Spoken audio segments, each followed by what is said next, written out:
Olá, volto aqui para continuar a nossa série As Armadilhas da Mente. Hoje vamos percorrer o nosso terceiro tema, a armadilha do medo. O medo, ele paralisa o propósito, o medo, ele enfraquece a fé das pessoas. O texto bíblico para esta oportunidade, quero que você leia ou acompanhe a leitura em 2ª Epístola de Paulo a Timóteo, capítulo 1, versículo 7. Timóteo diz assim: porque Deus não nos deu espírito de covardia, mas de poder, de amor e de moderação. O espírito de poder, de amor e de moderação. Não é um espírito de covardia. Sabe, queridos, o medo é uma emoção natural. É necessária para a sobrevivência do ser humano. Mas quando o medo deixa de ser proteção, ele se torna prisão e se transforma em uma armadilha tremenda. O medo, ele tem a capacidade e o poder de paralisar. O que ele paralisa? Paralisa sonhos, paralisa ministérios, paralisa as nossas decisões, mas há os chamados divinos. A Bíblia não diz que o cristão não sentirá medo. O que a Bíblia ensina? A Bíblia ensina que o medo não pode governar a sua vida. O medo não pode dominar. O medo não pode dirigir a sua vida. Nessa oportunidade, quero falar sobre essa armadilha do medo. Alguns pacientes têm demonstrado esse medo que paralisa. E se você sente esse medo que lhe paralisa, esse medo que lhe impulsiona a tomar sábias decisões, assista, ouça até o final, porque esse medo, ele tem algum gatilho, e esse gatilho precisa ser usado para que você se liberte desse medo tremendo.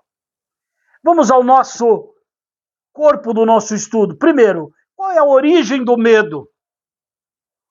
Quando a confiança ela é ferida.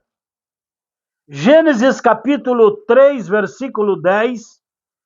O primeiro registro do medo na Bíblia aparece aqui. Adão e Eva. Eva foi enganada. E Adão pecou, comeu do fruto. E agora diz o texto: tive medo porque estava nu e me escondi. Todos os dias, na virada do dia, a divindade vinha para se comunicar com Adão e com Eva. Mas naquele dia, na virada do dia, quando ele veio e disse: Adão, onde está? E Adão estava com Eva escondido, atrás das árvores, havia feito umas roupas de folha de figueira. Onde está Adão? E Adão disse: tive medo e me escondi.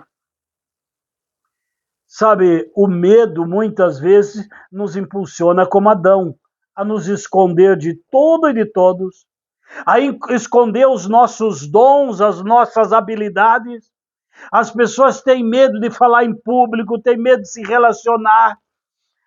Estava ouvindo uma história hoje tremenda.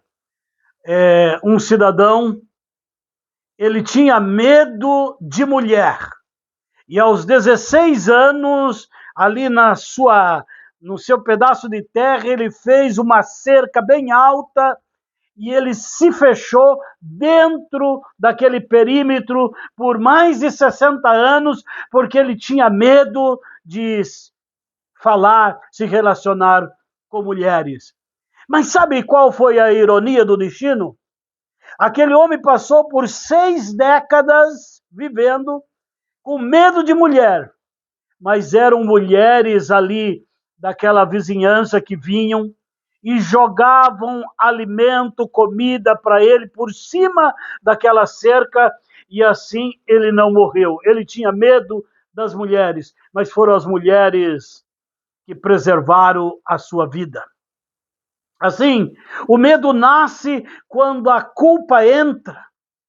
O medo nasce quando a insegurança cresce. E o medo, ele se fortalece quando a fé diminui. Alguns textos de apoio, por exemplo, Salmos 34, 4, Isaías 41, 10, Hebreus 13, 6, são textos de apoio para dizer que você precisa se libertar do seu medo. O medo é muitas vezes resultado de uma percepção distorcida da realidade. Cuidado, não permita que esta percepção distorcida venha lhe congelar, lhe fragilizar, sabotar a sua vida. Segundo ponto, o medo como distorção cognitiva. A psicologia, ela ensina que o medo exagerado nasce de das interpretações automáticas negativas. E essas interpretações automáticas negativas têm que ver com os nossos pensamentos negativos. Aaron Beck, o pai da terapia cognitiva comportamental, chamada de TCC, ele afirma que pensamentos automáticos podem gerar respostas emocionais intensas, desproporcionais ao fato. Isso está em Terapia Cognitiva Emocional, página 14 ao 20 em inglês. Já o psiquiatra Augusto Cury, na sua obra O Código da Inteligência, ele diz assim: o medo do amanhã rouba as energias do hoje. Se você atrela a ansiedade, que é excesso de pensamentos negativos do futuro, se você une essa ansiedade com medo, diz Augusto Cury, vai roubar as suas energias, vai lhe fragilizar, você vai morrer mais cedo. Por isso que o medo, ele cria cenários imaginários e faz o cérebro reagir como se fossem reais. Há muitas pessoas que têm esse medo e isso impede de viver. Imagine a história que contei. Aquele homem, ele tinha medo de mulher, de se conversar, se relacionar com mulher, e se fechou durante 6 décadas. E quem manteve a sua vida durante 6 décadas foram mulheres. Se ele tivesse feito terapia cognitiva comportamental, ele iria destravar, ia quebrar esse gatilho do medo, ele ia descongelar do seu inconsciente, ia ver que mulher, o ser humano, o homem não vive sem a sua mulher. Não dá para viver no mundo sem mulher. Assim, meus queridos, o medo, ele paralisa o nosso propósito. Quando líderes foram chamados por Deus, eles responderam. Alguns líderes com medo, por exemplo, falaram assim: eu não posso, eu não tenho condição, eu não sei falar, eu sou o menor da minha tribo. Por exemplo, Moisés, ele disse assim, eu sou duro de língua, não sei falar. Êxodo 4, versículo 10. Já Jeremias disse, não tenho condição, sou uma criança. Precisou de uma brasa viva do altar para purificar a sua língua. E Gideon, ele disse assim, ele tinha um complexo de inferioridade, disse, A minha tribo é a menor e eu sou o mais fraquinho. Estou aqui escondido com medo dos filisteus, malhando um pouquinho de trigo aqui num lagar, escondidinho. Mas se tornou um grande e poderoso homem. Cada um desses três, Moisés, Jeremias e Gideão, se tornaram poderosos quando eles se colocaram nas mãos de Deus. Eles não permitiram que o medo impedisse de realizar a obra do Senhor.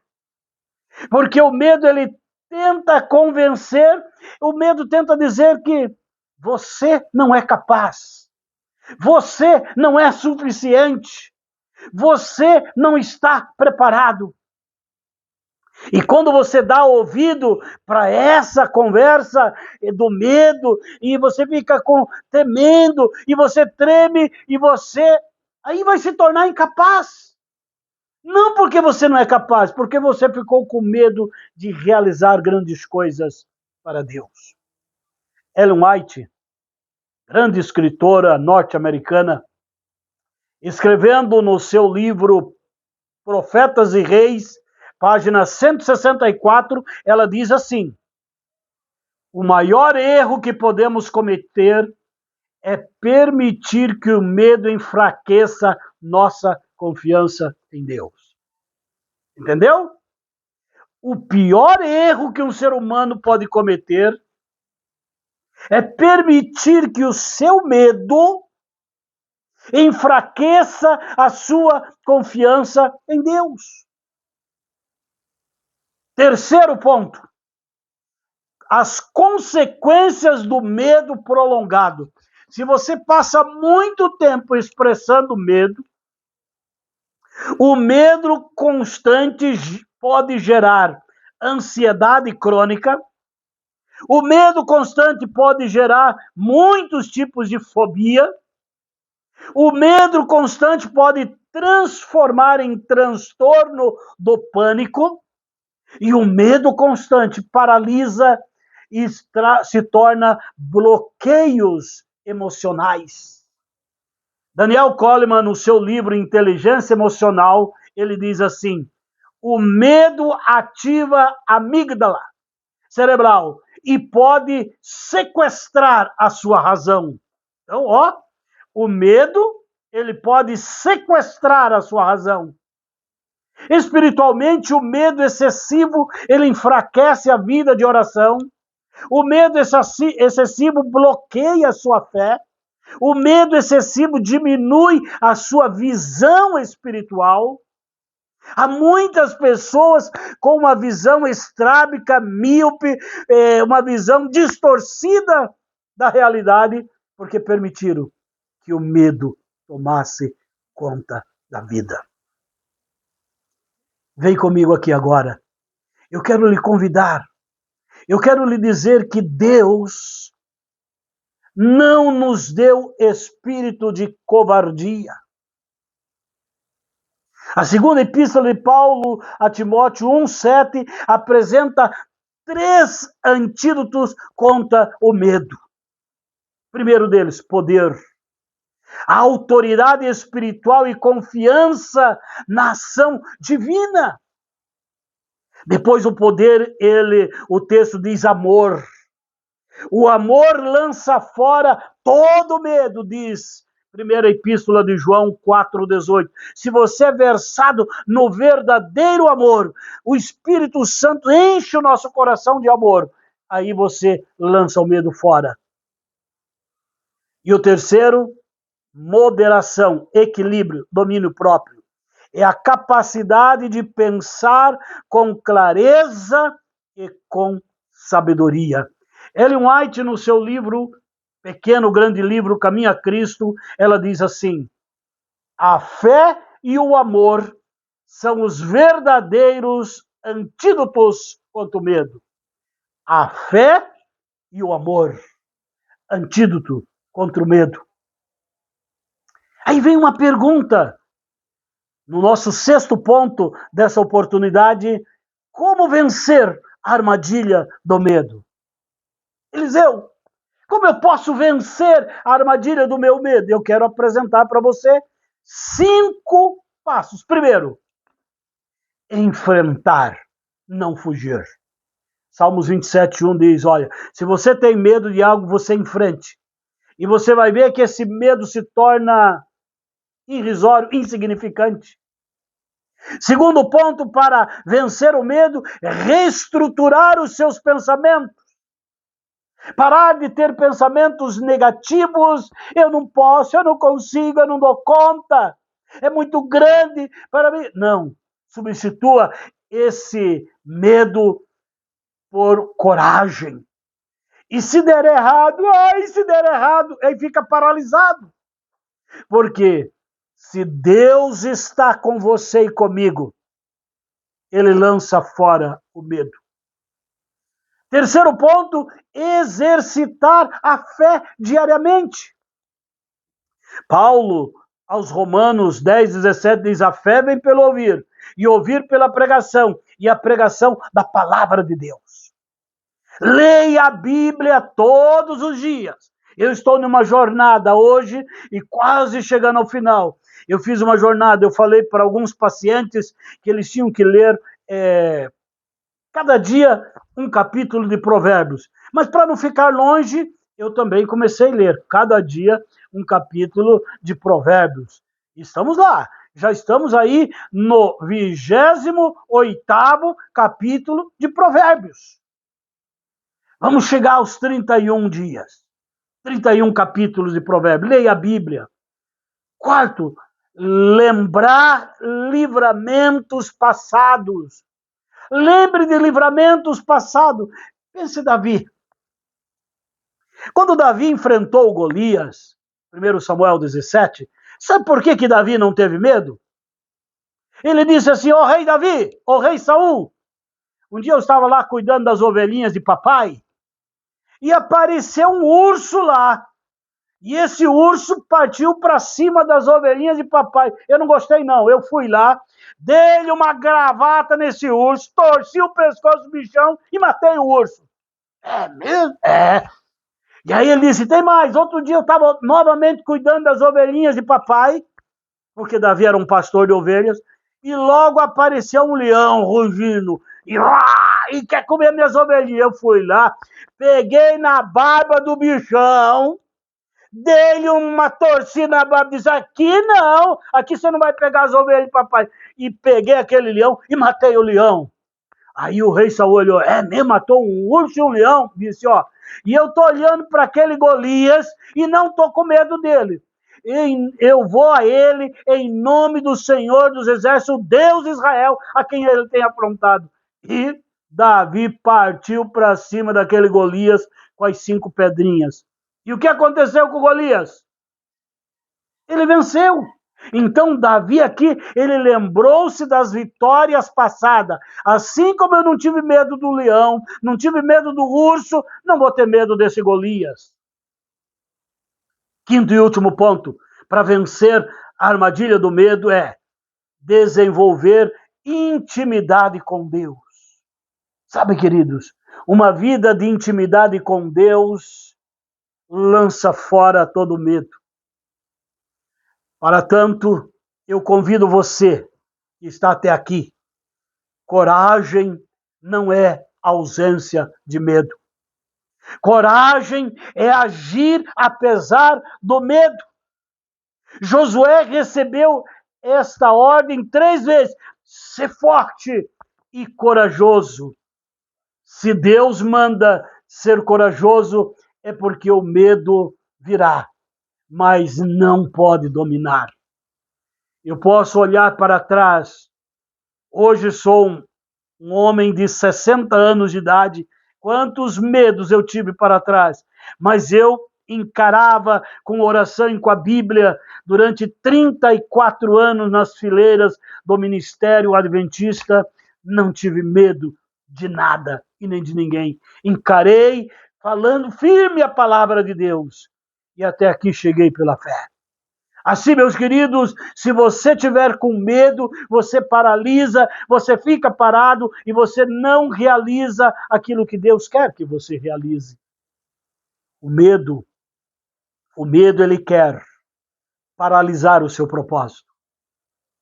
O medo, ele quer enfraquecer a sua fé. O medo, ele quer silenciar o seu chamado. O medo, ele quer lhe sabotar. Mas, queridos, Deus declara para você: não temas, porque eu sou contigo. Quando a fé cresce, o medo se encolhe. Por isso, queridos, nessa hora, que o seu medo ele possa encolher, ele possa diminuir. Vem comigo, exercite a sua fé, leia a Bíblia e vamos juntos quebrar a armadilha do medo, lançar fora todo o medo. Vem comigo, viva com fé e pela fé, porque o nosso Deus é um Deus especial. Ele sabe como destruir, lançar fora todo o seu medo. Que você seja vitorioso e que você, nesta semana, tenha uma semana de bênçãos, uma semana de vitórias, lançando fora o medo, quebrando as armadilhas do medo. Que Deus te abençoe, que Deus te bendiga, tenha coragem, porque o Senhor é contigo por onde quer que fores. Tchau. Se você gostou e chegou até aqui, deixa o seu joinha, diga que gostou, compartilhe para o maior número de amigos, para que eles possam quebrar, descongelar-se do medo e possa viver com fé, com esperança, com alegria. Até o próximo estudo. Tchau.